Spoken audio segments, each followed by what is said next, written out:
Hello, everyone. Welcome to the Think Before You Hate podcast, where we'll discuss the latest topics on civil rights that concern the people of Chicago. I'm Alex of the Chicago Commission on Human Relations, and we are the city's civil rights agency. We work diligently to eliminate prejudice and discrimination here in the city of Chicago by enforcing the Chicago Human Rights Ordinance and the Chicago Fair Housing Ordinance. And today we have the great pleasure of speaking with Pamela Silas, who will educate us on the Native American experience here in Chicago. And Pamela, thank you for coming on to this podcast, and welcome. It's a pleasure to be here. Thank you for inviting me. Thank you. So to kick us off, will you please tell me a little bit about yourself, or the audience rather, and say like where you grew up, how you started your career? Beautiful. So I would introduce myself, Poso, which is greetings. Sekate Weaki. I shared with you my native name. Pam Silas is my English name.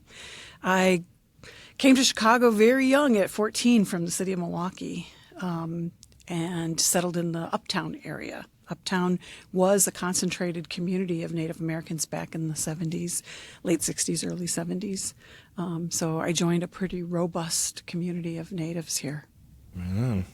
Now, what is the history of Native American presence in the Chicago area, and how has that shaped the history of the city? Oh, well, you have to remember that the founding mother was Kirihawa. She was a Potawatomi who married DuSable, and it was through her family connections that he acquired land and became a prominent businessman in the early days of Chicago. So I love to remind people that Native Americans have been here all along. We were here in my tribe. We talk about having been here when the Great Lakes were actually formed from glacier melt 10,000 years ago. Wow. In the vicinity. And a lot of northern tribes came south. Of course, all the names they call it now were not what we called it then. But a lot of them came south due to severe weather events that were associated with the glacier runoff or glacier melt. So our native people have been here time immemorial, we like to say. There's a recent surge of natives relatively in contemporary history through the U.S. government's Relocation Act. They basically were encouraging Native Americans from reservations across the United States to take a relocation package, a bus ticket, opportunities for employment, and a couple of months' rent. Chicago was one of those destination cities, and so we saw an influx of Native people coming from, the plains, from the Southwest, from, northern tribes, eastern tribes. So we now have like almost 200 different tribes represented in the Chicago area. It's one of the largest, it's the largest urban center for Natives east of the Mississippi, and definitely one of the largest in the United States. Okay, and it's my understanding even the word Chicago comes from a Native American. Yes, it comes from the Algonquin language, and so different tribes in the area, it has been spoken differently, like the Prairie Band Potawatomi or the Potawatomi people have called it Zagaganawak, and my tribe calls it Sekako. But they ultimately mean the same thing. It has something to do with the smell. So whether it was skunks or wild onions, it's our language is not noun-based. It's descriptive. And so they were describing what they saw. And back in those days, this was marshland. And so a lot of great medicines were growing here. Plants that are still probably used to this day to fuel medicine and food and all kinds of great things. It's very fascinating. Now, what are some of the most important cultural traditions and practices that the Native American community in Chicago is working to preserve? Well, let me just say that we are one of the most diverse communities in the entire United States. We have over 546 different tribes. Wow. I think if that number is still accurate, it might be even higher. Different origin stories, different religions, different languages. So we're in ourselves diverse. It's kind of like lumping Latino communities, all different countries and origins. It's kind of like Asian communities couldn't be more different from each other, right? Same with Native Americans. We are not homogenous.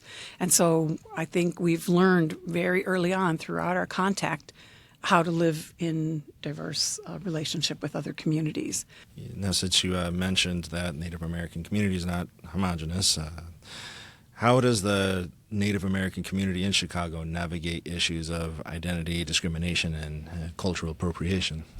Well, I think we practice, again, because of that diversity, we're used to working with each other. And so I don't think you'll find in Native history that we tried to convert others to our way. Like, we try to appreciate what people believe, where they come from, what their story is, and not have to have them look like us. And so we've found kind of intertribal is again, a contemporary term. We made intertribal relations through nonprofit organizations in the city. So we have one of the oldest American Indian centers in the country. And that was a bunch of tribal members who had relocated here, got together and created an organization that could help basically bridge the experience from tribal members coming from reservation communities into the city, help with access to jobs, with social services, definitely intertribal practices like powwows. You may have heard that's a series of social dances, economic trade, sharing. It's really a beautiful thing. Still happens. The Indian Center has been running their powwow over 70 years. Definitely a lot of Chicagoans out there probably have attended one or another. It's floated around to different places in the city. We also, in talking about the things that affect sovereign nations, our tribes are sovereign nations in the United States. And so even though I'm a citizen of the United States, I'm a citizen of the Menominee Nation, and I'm a descendant of Oneida. But my citizenry in Menominee requires my participation just like any other citizen with their nation. And so we represent their interests wherever we live. I'm Menominee, whether I live in Chicago, Michigan, or up on my reservation. And, we try to share information about the interests of our tribe and some of the cultural practices, not just with the general public, but with each other. And I think one of the things you'll find about the Native community is just how welcoming they are. We love to share our histories and our stories. And partially we're like, as a individual, we almost have to, because K-12 public education, there's been studies that show across the country, like 86% of all public schools either teach zero about Native American history, even though this country doesn't exist without us, or if they do, it's pre-1900, as if they've all vanished. Wow. Yeah, there definitely is a need to provide more education in our country about the Indigenous past and present. What are some of the most important things, now you touched upon it a little bit in your last answer, what are some of the most important things that non-Native people should know about the Native American community here in Chicago? I think the most important is that we still exist. And that maybe we don't look like the stereotypes you've been fed from Hollywood. I'm not walking around with, dark braids and, I guess today I'm wearing some beadwork. But you probably have neighbors or work colleagues or professors or, caretakers in the medical profession that are Native American. So we still are here, and we still have deep relationships with our nations. We still have deep connection to our histories and our cultural practices. So, in various degrees, some people go away for a while, go off to college, or some have, we have a high level of service rate, the highest of any other group in the country, have participated in military service because we value the protection of our communities, and definitely these are our homelands. And so, makes sense. So we may go off and learn other things, but we always maintain that heart, which is a connection to our tribal people. Wow. Now, what are some of the hopes and aspirations that the Native American community here in Chicago has for the future? Well, we ask everybody. Allyship's important to us, and we need everyone to help bring visibility to our community because we're like the minority of the minority. So oftentimes our issues are just not even thought about or included. And so I kind of ask everyone to carry us in to the tables that they sit at, whether it's your employers, whether it's your civic participation, your block clubs. Please do think about us and include us.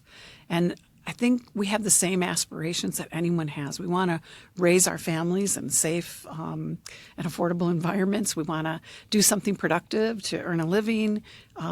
We want to raise our children to be amazing human beings. And we always think a lot of our tribes have a value of thinking 7 generations ahead. And so decisions you make today are going to affect 7 generations. And so these short-term gratifications that we often are aligned with Western culture, we really ask people to kind of slow down, think about what you're doing today that your children are going to have to live in. Yeah, wow, that's a really profound and a great way of thinking.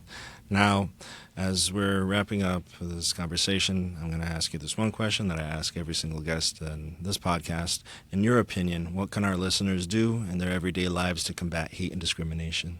Well, I think, the idea, I don't like the word tolerance. I like the word respect. Like, can we look at each other with the same kind of awe and dignity and interest? That's what's going to make us stronger as human beings. We're facing, issues that are global in nature, like fresh water and what's happening to the natural world through climate change. All of these things. Our children are experiencing higher rates of mental health challenges. We all share in this. And so if we can respect one another and actually there are other ways of knowing. We talk about this in communities that have really rich heritages. Like, how do we create safe space so that we can actually be our authentic selves and bring whatever those gifts are from your community into the circle? I mean, that's really the kind of atmosphere that we're going to need to solve the issues facing Chicago and the region and our world, and frankly. So I don't know, I guess that's the advice I would have. I like to say that in a circle, there's always different perspectives in each point in the circle. And guess what? There's always an extreme opposite of you. And if it's just a dichotomy, if it's just you and that other person and that difference, it could easily break down into hateful behavior. Like, mine's better than yours is better and whatever. Right. But if you fill in collective behavior, if you fill in your neighborhood, fill in your parents, fill in a circle where each person brings a gift, it kind of creates this balance and this beauty that doesn't break down. So I feel like, let's do more in circle. Let's do more together. Let's whatever that circle might look like, your church, your neighborhood, your school that your kids go to, your work environment, collective behavior is the way that we address kind of hateful behavior. All right. Now, is there anything else that you wanted to mention about the Native American community here in Chicago that we haven't discussed right now today? Or? Just to say that we have so many public programs. We have 16 Native organizations. There's a coalition or a collaborative of Native serving organizations, and those public programs are open to you. So please do come to the powwows, come to the workshops where you can learn about our arts, come to, the lectures about history, come to the, people who are sharing their research and how it's Native centric. We're welcoming, and I, send out a personal invitation. Sounds great. Come on down. Now, for our listeners, where can they find information to learn more about the Native American community here in Chicago? Probably the easiest place is for them to look at the website of the Chicago American Indian Community Collaboration. And that website's chicagoaicc.com. chicagoaicc.com. Perfect. Well, thank you for... .com. Perfect. Well, thank you very much for letting us know. And Pamela, again, thank you very much for your time in discussing the Native American experience here in Chicago and hopping onto this podcast.